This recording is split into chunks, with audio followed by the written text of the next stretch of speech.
Assalamualaikum warahmatullahi wabarakatuh. Selamat pagi anak-anakku.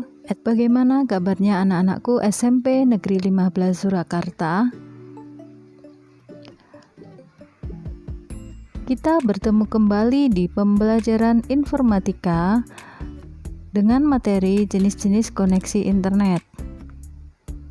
Tujuan pembelajarannya, yang pertama, kalian nanti harus mampu memahami jenis koneksi internet. Yang kedua, kalian harus mampu menjelaskan kelebihan dan kelemahan koneksi internet. Tahukah kalian jenis-jenis koneksi internet yang ada saat ini?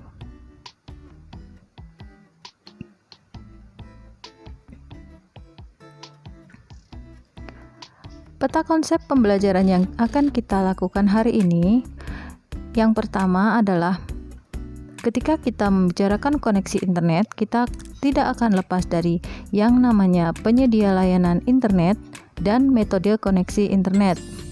Untuk metode koneksi internet, ada 4 macam. Yang pertama ada dial-up, kemudian yang kedua ada leased line, dan yang ketiga ada wireless, keempat ada satelit. Penyedia layanan internet atau ISP. Ini sudah pernah kita bahas di pertemuan yang minggu kemarin pada waktu kita membicarakan tentang ukuran kecepatan akses internet. ISP atau Internet Service Provider itu adalah sebuah perusahaan yang menawarkan jasa layanan koneksi internet. Contoh ISP yang ada di Indonesia diantaranya adalah PT Telkom, Wasantara.net, Indosat Tbk, First Media, Axis Media, Excelcomindo, Smart Tbk, Bitnet, dan yang lainnya. Nah, kita akan mengulang dulu untuk kriteria dalam memilih ISP itu seperti apa. Yang pertama, kecepatan transfer data yang ditawarkan. Semakin besar kecepatan yang disediakan provider, artinya semakin besar kecepatan transfer data yang akan kita peroleh dari ISP. Yang kedua, bandwidth yang dimiliki ISP. Kita juga perlu mengetahui bandwidth yang dimiliki oleh suatu ISP untuk mengetahui kemampuan ISP tersebut dalam melakukan transfer data, juga agar bisa dijadikan pembanding dengan ISP yang lainnya. Yang ketiga, memilih server proxy. Proxy berguna sebagai akselerator akses di saat jaringan berada pada beban puncak atau peak, sekaligus menghemat bandwidth yang dimiliki ISP. Yang keempat adalah memiliki backbone. Biasanya ISP menyewa backbone dari perusahaan lain atau menggunakannya secara bersama-sama dengan ISP lain. Cara tersebut dapat menghemat biaya, akan tetapi mengurangi kecepatan akses dari masing-masing ISP. Yang kelima, keamanan data. Kita harus memastikan apakah layanan ISP telah menggunakan sistem keamanan atau firewall yang baik atau tidak. Yang keenam, biaya. Pelanggan akan dibebani biaya pulsa telepon plus layanan ISP yang jumlahnya bervariasi tergantung besarnya transfer data atau volume base atau lamanya koneksi atau time base. Beberapa ISP menawarkan pilihan paket biaya akses internet per bulan berdasarkan kuota maksimum transfer data dan kecepatan transfer datanya. Yang ketujuh, hardware. Pemilihan modem untuk mengakses internet sangatlah penting, sebab pemakaian modem yang baik sangat mempengaruhi kecepatan transfer data akses internet. Yang kedelapan, teknologi yang digunakan. Saat ini, beberapa ISP sudah menawarkan teknologi 5G HSDPA, High Speed Downlink Packet Access, untuk layanan koneksi internetnya.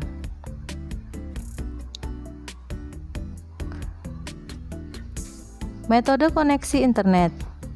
Metode koneksi internet dibagi menjadi 4, koneksi dial-up, koneksi leased line, koneksi wireless, dan koneksi satelit.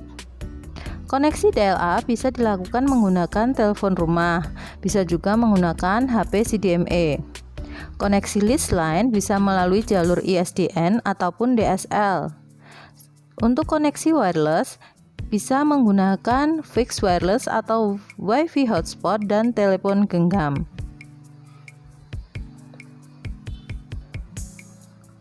Koneksi dial-up. Koneksi dial-up dilakukan dengan menggunakan komputer yang dilengkapi dengan modem analog dengan menghubungi server milik ISP untuk memperoleh akses internet. Koneksi dial-up tidak hanya menggunakan jalur telepon rumah atau PSTN, tetapi juga bisa menggunakan telepon genggam berteknologi CDMA. Untuk cara melakukan koneksi ini, pertama-tama komputer melalui modem melakukan pemanggilan telepon atau dial-up ke ISP. Setelah terhubung, komputer akan memperoleh akses internet dari ISP tersebut. Untuk mengakhiri koneksi internet dilakukan dengan memutuskan hubungan telepon. Pelanggan akan dibebani biaya pulsa telepon plus layanan ISP yang jumlahnya bervariasi tergantung lamanya koneksi. Berikut adalah gambaran koneksi dial-up dengan telepon rumah atau telepon genggam. Pertama, komputer dihubungkan dengan telepon.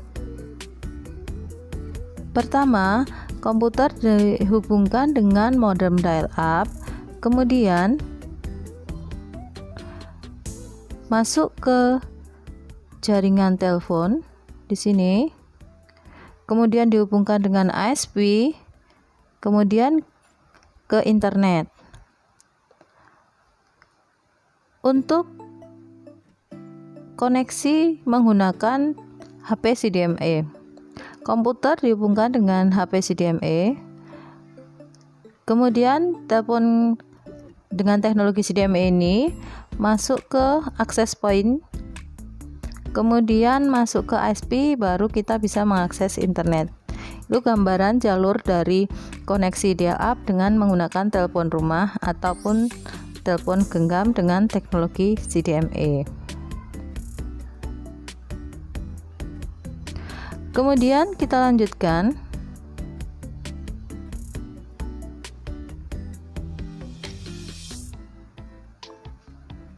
Koneksi dial-up memiliki kelebihan, diantaranya paling gampang dilakukan, harga modem internal itu relatif lebih murah.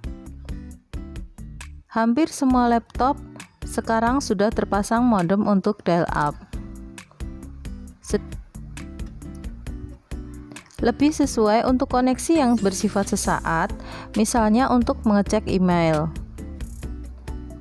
Sedangkan kekurangan koneksi dial-up adalah ketika kita menggunakan telepon rumah untuk koneksi dial-up, telepon rumah dalam status sibuk.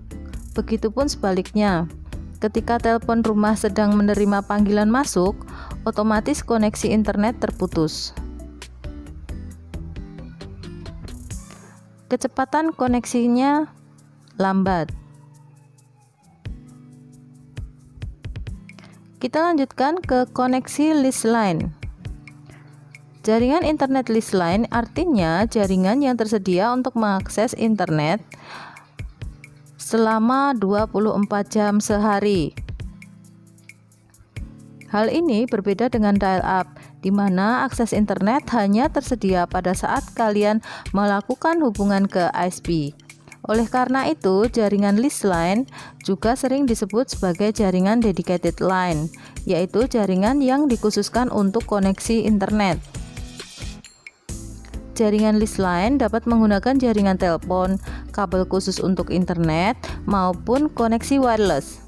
Untuk jaringan yang menggunakan kabel, tersedia layanan ISDN dan DSL.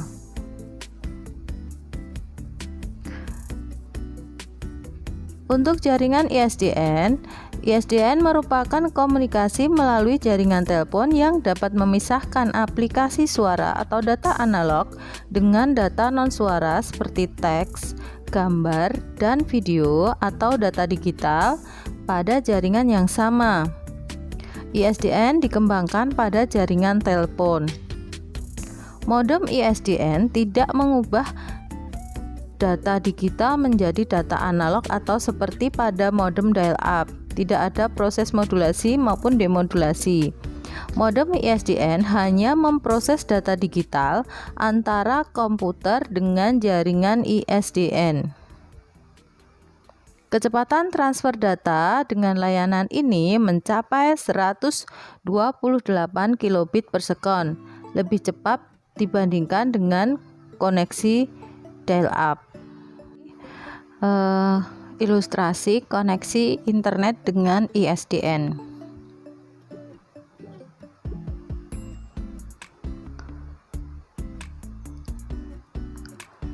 Koneksi internet dengan ISDN antara komputer dengan telepon itu tidak terhubung secara langsung.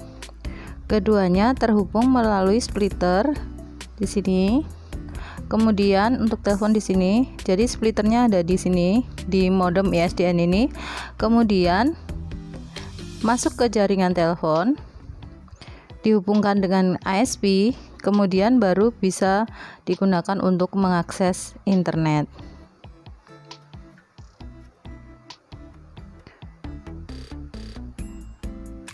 Untuk koneksi DSL, koneksi DSL menggunakan modem DSL langsung terhubung dengan ISP dari pertama dihidupkan dan menjaga koneksi ini tetap berlangsung. Kebanyakan modem ini mampu membagi koneksi internet dari ISP ke beberapa komputer menggunakan port Local Area Network atau wireless LAN. Kecepatan DSL mencapai ratusan kilobit per sekon hingga beberapa megabit per sekon. Ada dua jenis teknologi DSL, yaitu ADSL, Asymmetric Digital Subscriber Line, dan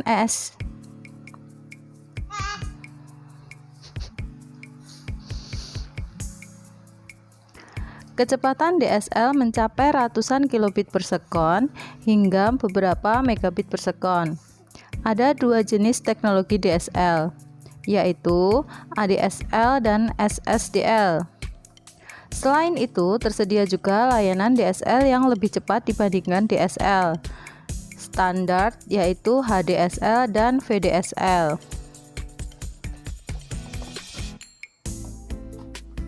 Untuk koneksi ADSL memiliki kelebihan tidak perlu dial-up.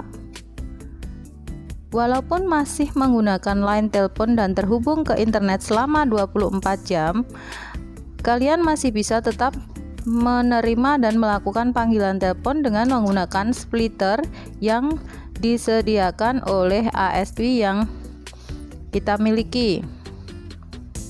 Kemudian untuk sistem pembayarannya bulanan, beberapa ISP sudah menyediakan layanan pembayaran melalui ATM sehingga kita tidak perlu antri ke bank. Kemudian untuk kekurangannya, harga modem relatif lebih mahal. Kemudian yang kedua, harga langganan koneksi ADSL itu masih relatif mahal bila dibandingkan bila hanya digunakan untuk perorangan.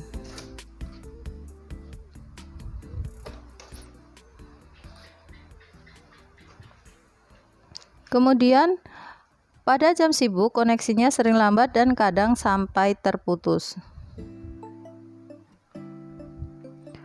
Yang selanjutnya adalah koneksi wireless. Koneksi tanpa kabel merupakan inovasi baru untuk koneksi internet 24 jam. Teknologi wireless ini mengirimkan data menggunakan gelombang radio dalam spektrum gelombang elektromagnetik. Wireless ini merupakan solusi bagi para pengguna internet yang mengalami kesulitan mengakses internet dengan menggunakan kabel seperti serat optik, saluran telepon, atau jaringan kabel lainnya. Untuk WiFi, ini kependekan dari Wireless Fidelity, yaitu teknologi jaringan tanpa kabel yang menggunakan gelombang elektromagnetik frekuensi tinggi untuk mengirimkan data. Agar komputer kita terhubung ke internet menggunakan WiFi, komputer kita harus dilengkapi dengan WiFi card atau USB WiFi.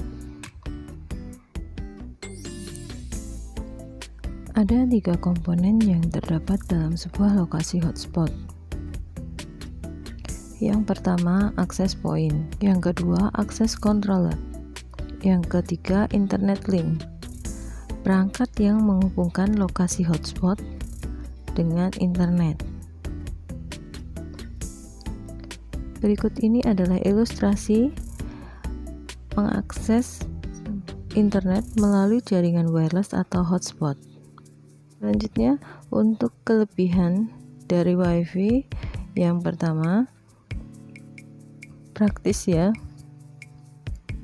tidak perlu repot-repot menghubungkan komputer atau laptop secara fisik ke jaringan melalui kabel.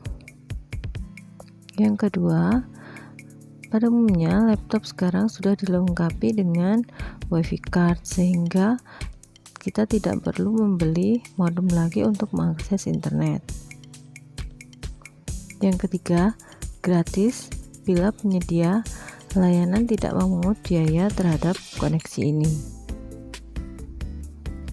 Sedangkan untuk kelemahan dari WiFi adalah yang pertama, akses hanya dapat dilakukan pada daerah sejauh 100 meter.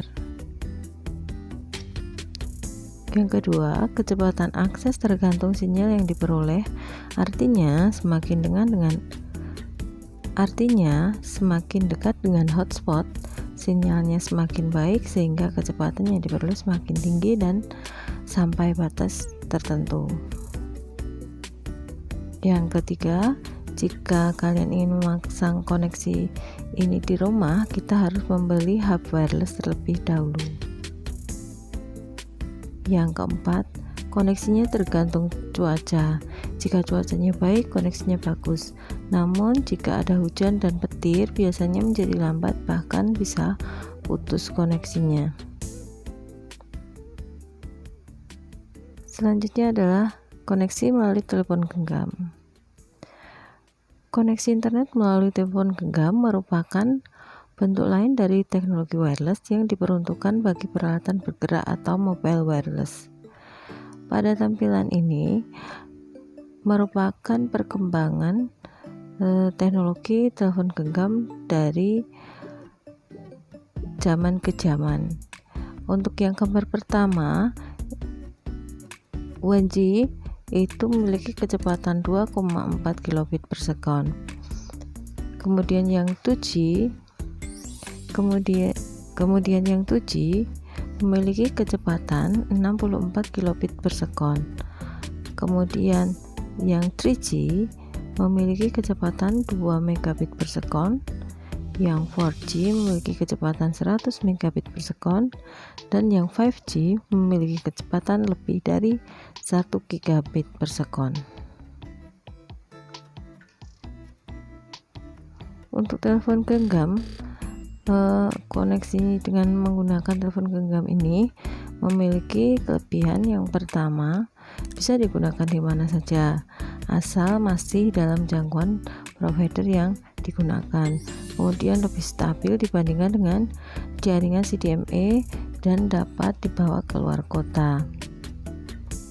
Kemudian untuk kekurangannya, kecepatan aksesnya masih relatif rendah bila dibandingkan dengan koneksi wireless yang lainnya. Kemudian jika cuaca buruk, koneksinya juga bisa terputus. Yang selanjutnya, yang terakhir, yaitu koneksi satelit. Koneksi satelit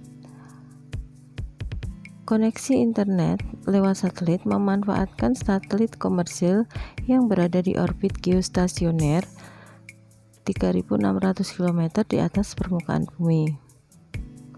Koneksi ini merupakan salah satu jenis koneksi tanpa kabel yang berlangsung menggunakan satelit sebagai media transmisinya. Kemudian untuk contoh penggunaannya, ini digunakan di daerah terpencil atau digunakan oleh perusahaan besar, misalnya bank, kemudian di bidang kesehatan dan lain-lainnya. Berikut gambaran dari ilustrasi koneksi internet melalui satelit. Kelebihan dari koneksi satelit, yang pertama, jangkauannya sangat luas. Kemudian yang kedua, kecepatan aksesnya bisa 1-30 megabit per sekon.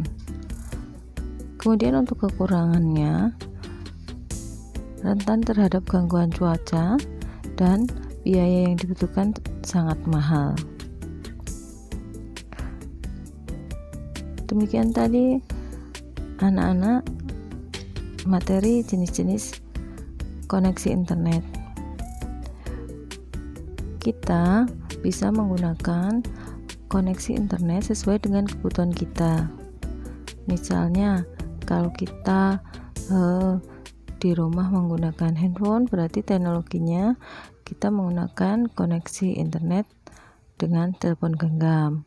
Kemudian untuk kebutuhan di rumah, misalnya kita menggunakan internet bersama-sama dengan keluarga yang lain, sebaiknya kita menggunakan koneksi dengan tipe ADSL atau juga bisa yang lainnya.